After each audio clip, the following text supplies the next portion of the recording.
Have not done one of these since Wednesday, but not going to cover all the news throughout the week. No one wants to hear that, as no one really watches this. But let's recap with the biggest news from last week, the Aaron Rodgers saga. What does a Jets-Packers trade look like for Aaron Rodgers? Because let's just assume you're only getting 1 year of Rodgers. That's probably what it is. You're only getting 1 year of the 5-time MVP. So you're not going to receive a whole lot for that, especially considering his cap hit's like $50 million. You're not, from the Packers standpoint, you're not getting a first-round pick. You're not getting a star player. When the trade details come out, like a lot of NFL trades a lot of people are going to scratch their heads and go, that's it? A lot of people will be doing that. But I kind of viewed this as the Packers are holding out for as much as possible, and you cannot blame them.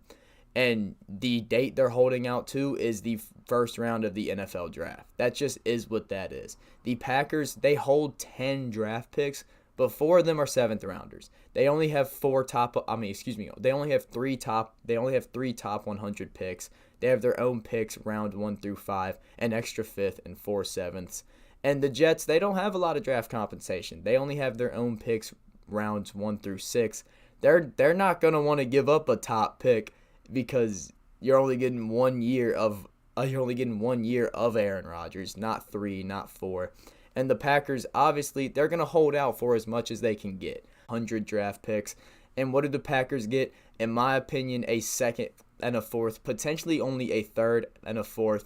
The Packers are not getting that first round pick. It's going to look like the Jets round 2 and round 4 picks. So the Jets still have 2 top 100 picks, including their first rounder, pick 12. And they still have 2 late picks in their 5th and 6th. And they get the 5-time MVP, the bad man.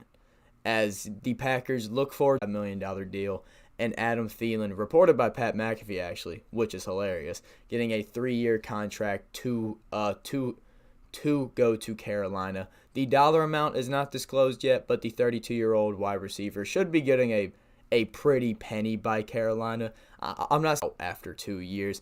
I was really hoping the Panthers would keep D'Onta Foreman. D'Onta Foreman, one of their running backs, is currently, I believe, still a free agent. I really like the running back duo of D'Onta Foreman and Chuba Hubbard post the Christian McCaffrey trade. I was a big fan of that. I really like that, but I'm not gonna hate on them bringing in Miles Sanders. He is a great talent. I would have preferred D'Onta Foreman, Chuba Hubbard, but I'm also not an exec for an NFL team. They know a hell of a lot more than I do. As the Panthers entering year 1 with Frank Reich, they will have the quarterback of their choice. They will still have an early 2nd round pick, and they added 2 pretty good offensive weapons to an offense that did not have that really at all. But they're about to have the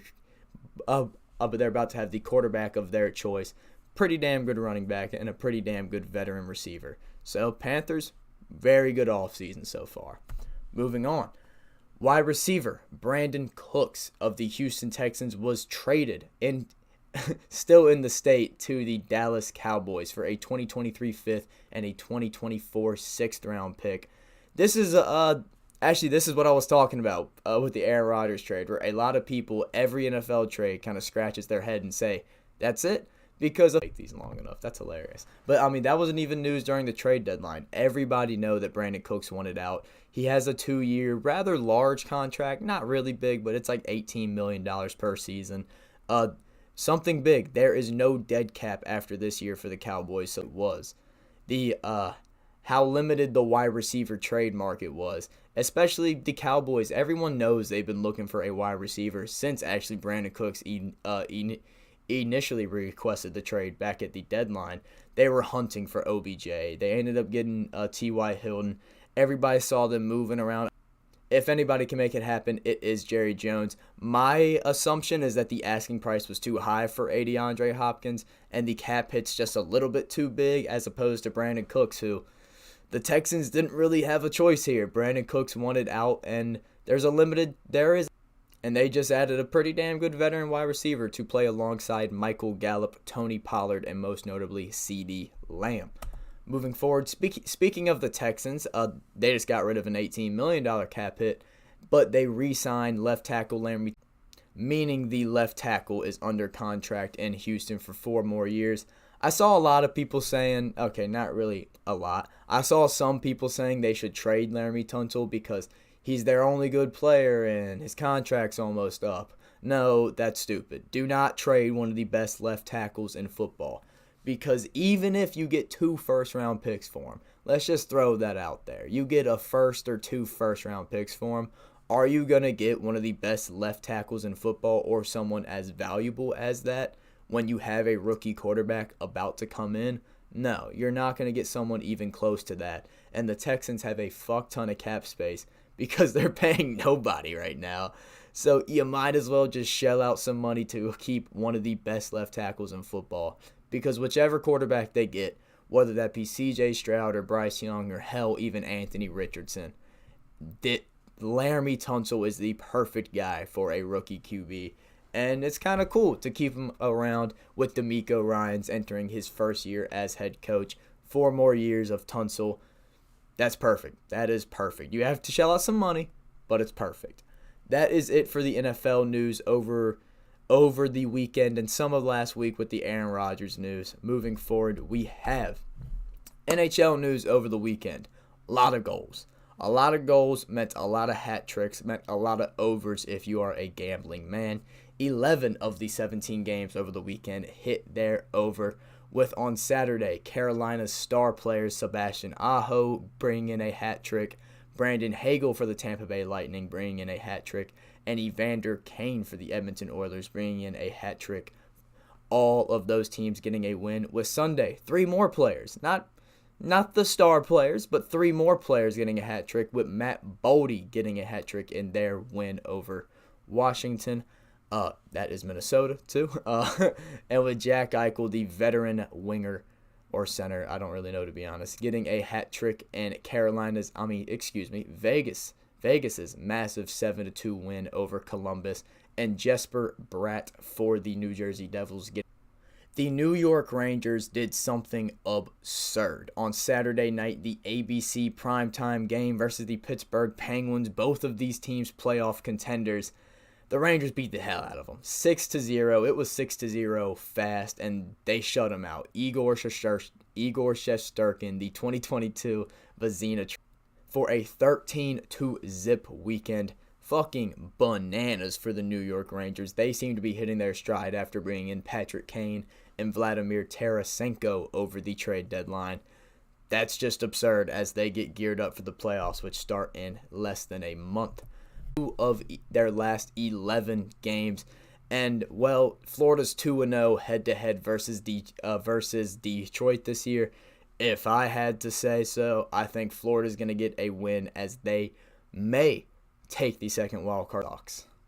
Going into tonight's matchup on a 5-game losing streak, Pittsburgh and Ottawa are 1-1 head-to-head, and Pittsburgh needs a win to stay in that spot as they currently sit at 78 points and the Panthers currently sit at 77. Though kind of 50-50, kind of a coin flip in my opinion. 2 big games. The next 2 games on the slate, San Jose Sharks versus the Edmonton Oilers and the Avs versus the Blackhawks. These games should be blowouts. Some of the biggest stars in hockey, and Nathan MacKinnon and Connor McDavid, are playing bad teams. Bad teams with bad goalies. The Avs are on a 5-game winning streak. And, Chicago has won 3 of their last 11, so not too hot. Obviously, Chicago's all in on their rebuild. Avs should beat the hell out of them. Let's just call it what it is. Edmonton should beat the hell out of the Sharks, as the Sharks have won 2 of 16, and Connor McDavid enters tonight on a 4-game goal streak, as Edmonton is 7-2 in their last 9. Another big game with playoff implications, though, tonight. The nightcap, probably the game I'm most excited for, probably the game I'll be watching, is the Calgary Flames versus the LA Kings. Calgary's gotten a point in 6 of their last 7 games, but that little streak means nothing to LA as they are on a 9-game point streak right now, as these 2 teams are 1-1 head-to-head, the Western Conference teams. Calgary needs to start stringing some wins because Winnipeg, admittedly, I exaggerated a bit because Sunday was pretty tame, but Saturday was kind of fucking wild. A lot of upsets. You had the Bulls beating the Heat. You had the Jazz beating the Celtics. You had the Magic beating the Clippers. I need to pull up the scoreboard because I forgot the last one. That's right. You had the Grizzlies beating the Golden State Warriors. A lot of upsets on Saturday. A lot of upsets from people you would not really expect big games from. Austin Reeves, 35 over the Orlando Magic as the Lakers get the win, as the Western Conference play-in is a fucking mess. We all know it. It's a mess. And the Thunder, who are also in that mix, get a win, a big win over the Phoenix. They will most likely be there. And tonight, that mean to do that. And tonight the NBA slate's a little boring. It's a little boring. There's only one game on TV, and that's the Mavericks versus the Grizzlies. But overall, sorry about that. Overall, it is a boring night with probably the best game being the Jazz hosting the Kings. Boring night for the NBA, should not be a boring night for hockey, was not a boring weekend for either of these sports, and the NFL saw a rather tame weekend compared to the madness that is the beginning of the free agency process. But yeah, that's going to do it for me today. I hope you enjoyed. I'm actively trying to fix the internet, but it's not really working. So I'm just going to try to get good at the talking thing and being smooth with it in the meantime. If you support this, thank you. If you don't watch, which is a lot of people, that's cool. Shout out. We're going to get there one day.